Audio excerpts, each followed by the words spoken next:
I think Ghostface sucks. Alright, let me elaborate. I don't mean Ghostface as a horror icon sucks, and I'm too casual to judge if he sucks as a fighter in a competitive sense. I mean, I think Ghostface was not the best choice for Mortal Kombat 1 to begin with. Why do I think that? Well, because... He's a dude with a knife! Yeah, I know that it's not the greatest argument, considering this is a game where a Hollywood actor who knows Kung Fu can beat gods and superhumans, but there's more to it than that, trust me. What kind of character is Ghostface?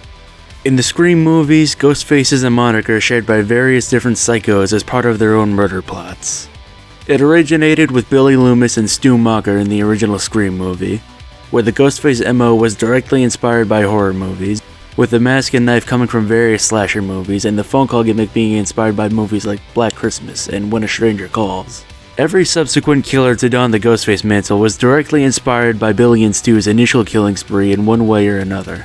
The villain in a Scream movie always used the Ghostface MO as part of some grander scheme. It's either for revenge for a perceived wrongdoing by the protagonists, to earn themselves notoriety, or whatever Roman was up to in Scream 3. Unlike other, louder horror villains, Ghostface won't just go up to a random person or a group of people and start slashing. They always stalk their victims, wait until they're vulnerable, and terrorize them before actually killing them. Their victims are carefully selected as part of their overall plans. Why do I bring this all up? Ghostface is not a fighter. Their victims typically consist of people who are isolated, undefended. If their victim is someone who could be more capable of defending themselves, like a police officer, then the Ghostfaces will usually forego the theatrics and go straight for the kill once their obstacle isn't looking. Whenever their prey is even slightly more prepared, Ghostface will usually struggle to actually kill them. Even before she became a seasoned slasher movie survivor, Sidney Prescott, in her very first encounter with the Ghostface, survived, because she already took the threat of a murderer at large in the town more seriously than the rest of her peers. So she was slightly more mentally prepared to deal with such a threat. So Ghostface is okay at killing people who aren't ready for him, and subpar at killing people who are ready for him. Do you really think Ghostface would stand a chance against any Mortal Kombat characters, even the ones without powers? Sonya Blade, she would destroy Ghostface. Jax, even without his bionic arms, he'd still fold Ghostface in half. Stryker? Without getting pedantic about power scaling from his canonical story mode fights, he's probably the weakest Mortal Kombat character, but I think even he would beat Ghostface. I know I already mentioned how power scaling doesn't matter. Johnny Cage can kill Omni-Man, Harley Quinn can beat Superman, and Yamcha can kill Beerus. But hear me out. Imagine if Ghostface was placed within the story mode. What purpose would he serve besides just being another jobber? And not even the type of jobber who shows up for the big events, just the type that provides a temporary obstacle for the current character at best. Just doesn't seem cohesive with Ghostface as a character, who preys on the weak and vulnerable to even try to attack people who are stronger, more skilled, and have special powers. I had similar feelings about Rambo and MK1. The power scaling is still an issue, but to a lesser extent, as I could potentially see Rambo fighting a one-man guerrilla war against the forces of an MK villain. But not only would he immediately die in a one-man fight against someone like Raiden, but him even being in Mortal Kombat felt like a betrayal of the story being told in at least First Blood. Sure, the other Rambo movies lean more towards pure action and making you say hell yeah, but First Blood is a very different movie. Rambo isn't portrayed as some ultra badass gunning down bad guys. He's a traumatized veteran on the run from a corrupt small-town sheriff and the forces he brings down on Rambo. He doesn't even directly kill anyone in this movie, he's purely on the run for his fucking life. At the end of the movie, he breaks down into tears because even when he tries, he'll never escape the horrors of Vietnam, and he'll never get to live a normal life. And then he gets added to Mortal Kombat where he gets to kill more people, and then we say hell yeah. I realize that he kills a ton of people in every other movie, and gets increasingly more violent about it every time, but MK11 borrows a lot from First Blood specifically. You see what I mean? It's cool on a surface level to have Rambo and Ghostface in Mortal Kombat, but it's less thematically appropriate.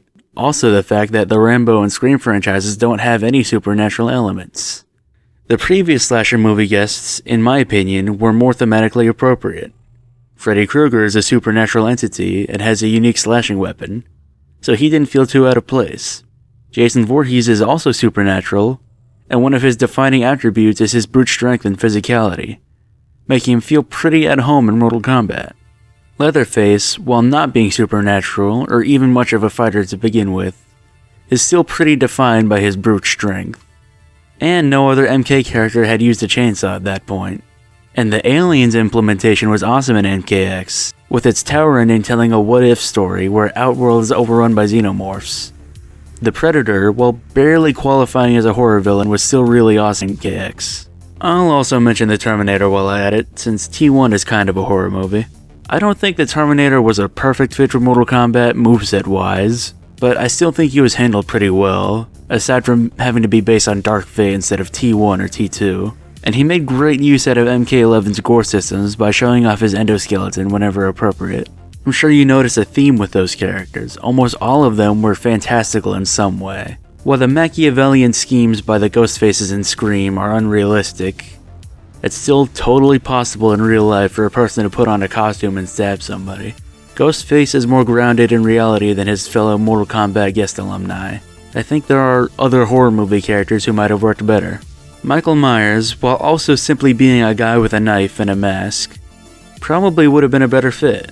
At a bare minimum, he has endurance and brute strength, having survived countless injuries that would be fatal to a regular man, and is sometimes implied to be supernatural, and other times explicitly supernatural. And while he does have a similar MO to Ghostface in his first outing, being more of a panther who stalks his prey than a big brute, he's still shown to be capable of much more in every following movie. I can see Michael Myers attacking someone above his weight class more than I could see Ghostface doing the same. But while I say I might have preferred Michael Myers to Ghostface, you could still argue that he wouldn't be a great pick either. Ghostface was a well-implemented fighter, with his gimmick of having accomplice Ghostfaces with him, which wouldn't have worked for Michael Myers unless they gave you a Corey Cunningham assist. There also probably wouldn't be any witty pre-fight banter, as every intro would just be the opponent having a one-liner about how evil Michael is while he remains silent. There's arguments to be made here. After Michael Myers and Ghostface, that's pretty much all of the famous slasher movie villains exhausted. For obvious reasons, Chucky won't be considered. They picked all of the good ones first, and now we're just scraping by. So how are we supposed to satisfy the horror guest niche in Mortal Kombat? Well, how about instead of a horror villain, we include a horror hero? If you know me, you know where I'm going with this. I'll swallow your soul! Come get some.